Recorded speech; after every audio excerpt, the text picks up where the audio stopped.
घर का भजन या घर का भजन और घर का भोजन, ये दोनों श्रेष्ठता, दोनों श्रेष्ठ।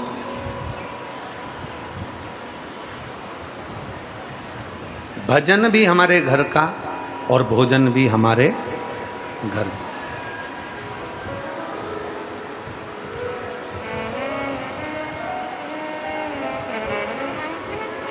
जब हम भोजन करने के लिए अपने घर में बैठते हैं, जब हम भोजन करने के लिए अपने घर में रहते हैं, पूरा परिवार एक जगह पर एकत्रित होता है। पूरे परिवार के साथ मिलकर जब हम भोजन ग्रहण करते हैं, एकत्रित होकर जब हम भोजन करते हैं, तो अपने मन में जो होता है, अपने भीतर की जो बातें होती हैं, हम सामने प्रकट करते हैं। अपने भीतर की बात सामने प्रकट कर रहे हैं।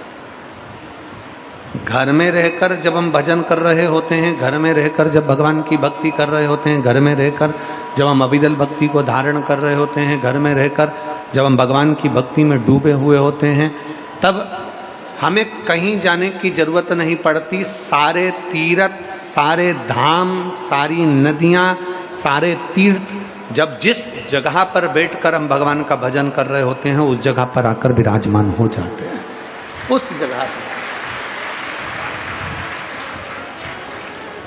आपको कहीं नहीं जाना। हमने पहले भी कथा में कहा, फिर कहते हैं, संत बनना सरल है, साधु बनना सरल है, तपस्वी बनना सरल है, तीर्थ पर जाकर बैठ जाना सरल है, सन्यासी बन जाना सरल है, अपना घर छोड़ देना सरल है, किसी गंगा यमुना के तट पर जाकर बैठ जाना सरल है, मठ मंदिर आदि का निर्माण स्मरण पर। अपने शिव महापुराण की कथा कहती है कि तीर्थ, कहीं किसी मठ में जाकर बैठ गए, मंदिर में जाकर बैठ गए, कहीं तीर्थ में जाकर बैठ गए, कहीं जाकर बैठ गए, ये तुम घर छोड़कर जहां जाकर बैठ जाओगी, ये सब सरल है। पर दुनिया का सबसे बड़ा कठिन काम है अपने गृहस्थाश्रम में रहना, घर में रहकर भगवान का भजन करना, यह कठिन।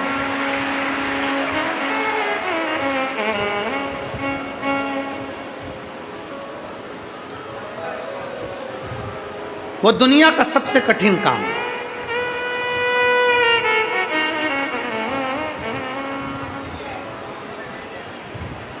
घर में रहकर भगवान का भजन होना